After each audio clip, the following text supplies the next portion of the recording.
This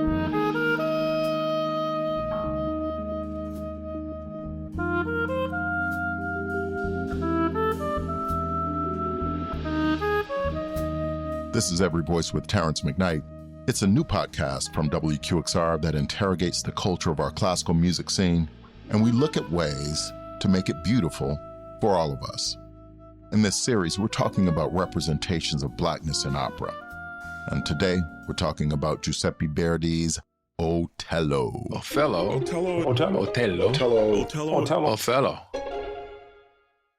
This is a character who faces a unique kind of human dilemma. Professor U.Z. Brown Jr. Jealousy is something that plagues this man. My understanding of Othello is one that is gullible. Bass Kevin Maynard. And can be fooled easily. His ego can be easily bruised. He gets duped by some bullshit with a handkerchief. Are you kidding me? It looks good, but it's not good. First and foremost, he's a Moor. That's right. First and foremost, Otello is a Moor. He represented those Africans who, for 800 years, up until around the year 1500, they ruled, they developed agriculture, science, education, and the arts in the area of the world now known as Spain. So when the Moors were expelled from Spain by Christians, they were forced to leave the area or convert to Christianity. Shakespeare was writing for an audience at that moment. This is theater and opera director Peter Sellers. He was writing this topic because they were right in the teeth of colonialism. Colonialism was being invented in their generation. And so, yes, they were seeing African people coming back on ships and stuff. So, yes, they were dealing with it very directly. And it's a very alive topic.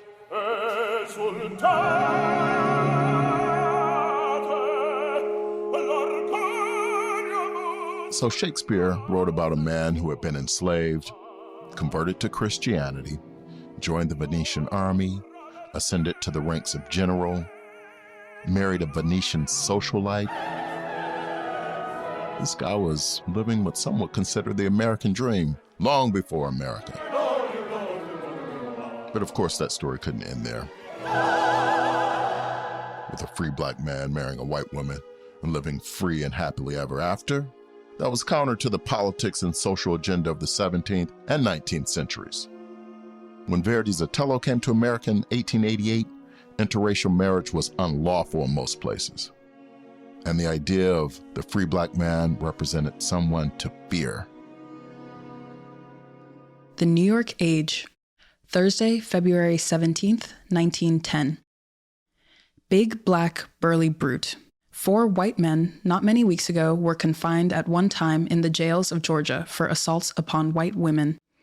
In each case, the white man attempted the unmentionable crime while blacked up as a Negro.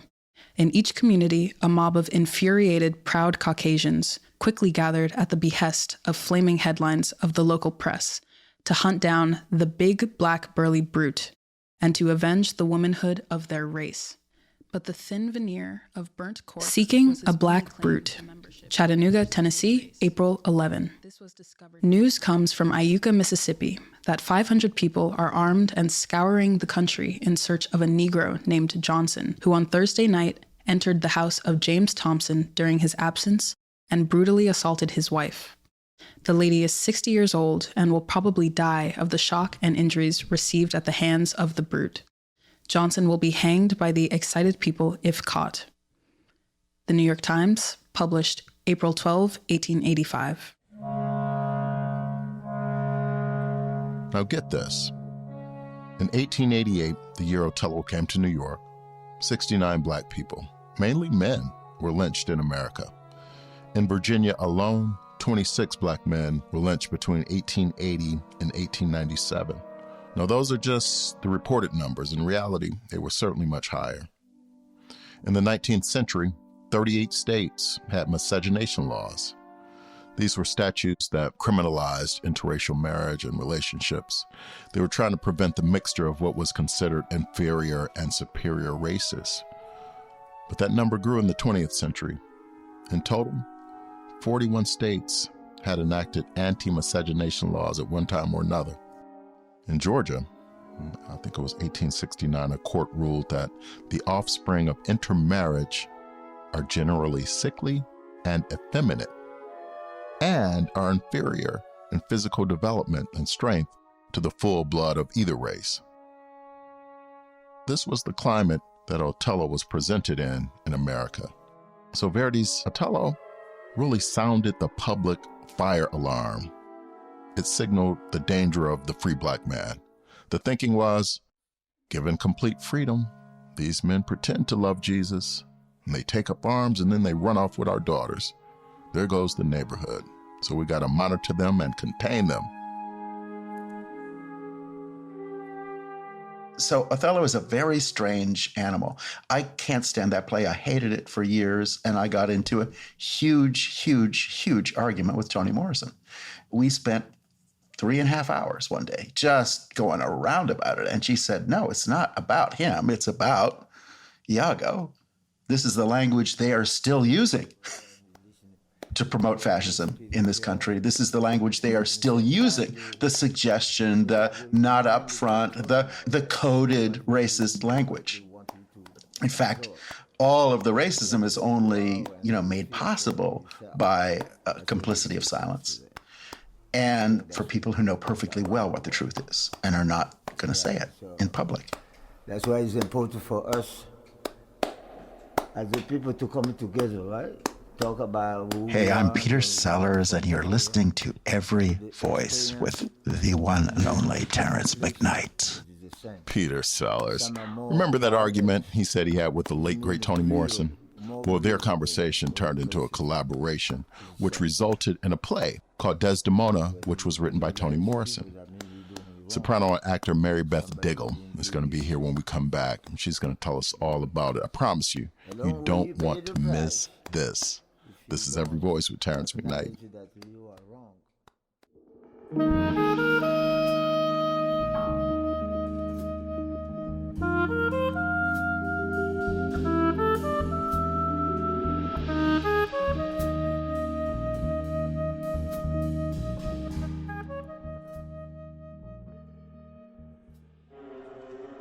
And later on, well into the 20th century, you have publications that continued this caricature.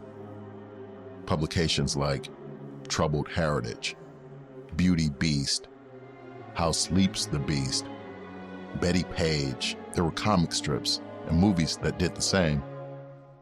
The most well-known is Birth of a Nation, a film that was screened in the White House in 1915 with President Woodrow Wilson, members of his family, members of the cabinet. The film had white actors in blackface, portraying black men as ignorant, animalistic, and sexually craven. They were a menace to society. And so with that caricature that was so propagandized, depicting the black man as a brute, black humanity was always in question. And so Otello is a great example of that brute.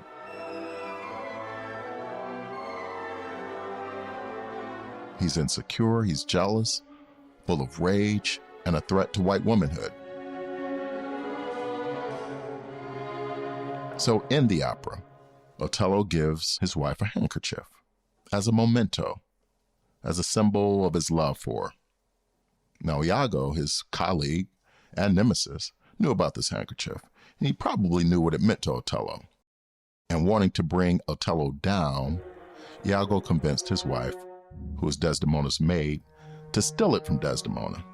We already know how Iago feels about Otello and Desdemona, but listen to this guy talk about his own wife. Yeah, she's a good wife. She cooks, she takes care of things, she got the house in order. She has no idea who really I am. She doesn't know who I am. She's got no idea. She'll find out. Doesn't matter. She'll run, she'll go, doesn't matter. At this point, man, I live inside myself. What he wanted to do ultimately was bring Otello down. He stated that. He wanted him dead. And he knew that handkerchief had special significance to him and Desdemona. So he had his wife steal it. so he could plant the handkerchief with another man to make it appear that Desdemona had been spending intimate time with someone else. His plan worked, and that's when Otello lost it, became unreasonably upset, irrational. Il fazzoletto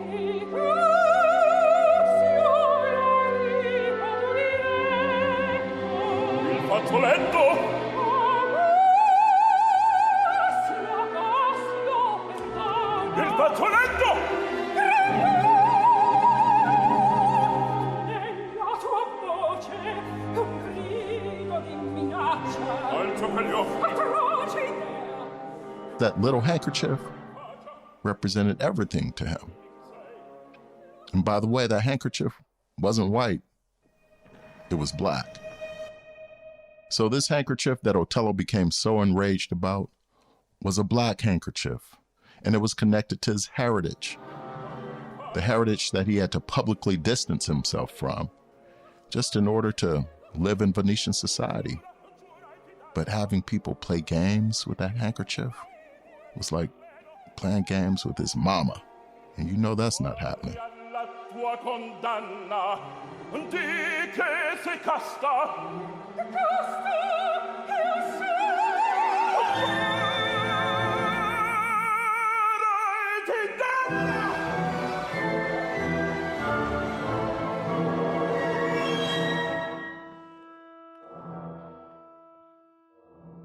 In the day of Shakespeare, to dye clothing black was very difficult and precious.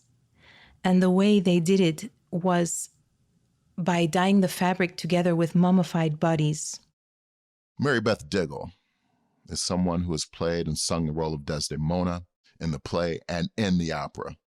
In England, in the 16th century, when they ran out of mummified bodies, they would mummify enslaved people's bodies.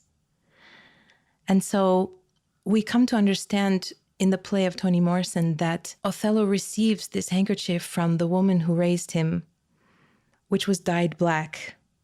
So that further explains why he was so enraged about that handkerchief. Yes, if you play it as a white handkerchief, yes. And if it's a black handkerchief, then it really is a slap in the face, of course, because it is such a personal item for him. It's not just a handkerchief. It's not just a thing to wipe your brow. It has familial, historical value, and also tells a lot about the personal past of his race. But over the years, when you go to a performance of Othello today, the handkerchief is white.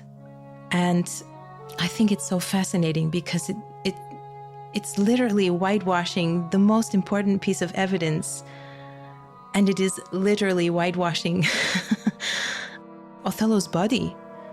I feel the handkerchief is related to Othello. And originally, I think he knows the meaning of this black piece of fabric, and it would have been performed in Shakespeare's day as a black handkerchief, which maybe comes back to your question about Shakespeare's political wishes to speak about race.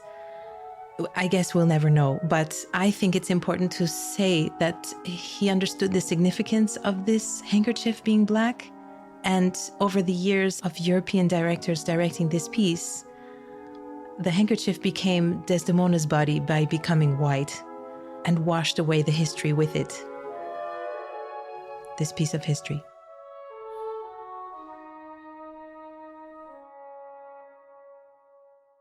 Along way you pay the price.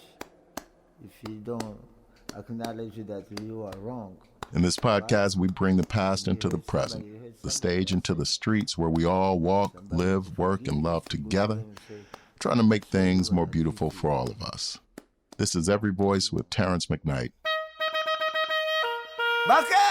And thanks so much to Mary Beth Diggle, Thomas Hampson, Lemmy Pulliam, Peter Sellers, Yuzi Brown, and Kevin Maynard for joining us in this episode.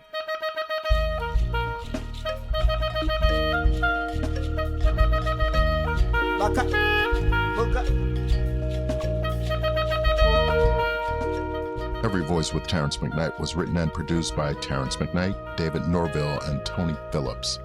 Our research team includes Ariel Elizabeth Davis, Pranati Diwakar, Ian George, and Jazz Ogist. This episode's sound design and engineering was by Alan Gofinski, and our original music is composed by Brother Jeremy Thomas, featuring Dr. Ashley Jackson on harp and Brother Titos Sampa on percussion and vocals. Our project manager is Natalia Ramirez, and our executive producer is Tony Phillips. The executive producer for WQXR Podcast is Elizabeth Nonamaker, and Ed Yim is the Chief Content Officer at WQXR. This project is supported in part by the National Endowment for the Arts. You can find more information on the web at arts.gov. And thanks to the Met Archives for invaluable research data, and a huge amount of gratitude to Livermore Valley Opera for sharing their performance of Otello, conducted by Alexander Katzman, featuring Elaine Alvarez as Desdemona, and our main man, Lemmy Pulliam, as Otello. If you enjoyed this episode, please take time to rate it, rate us, review us on Apple Podcasts or wherever you listen. I'm Terrance McKnight. I'll see you next time. You're listening to Every Voice with Terrance McKnight.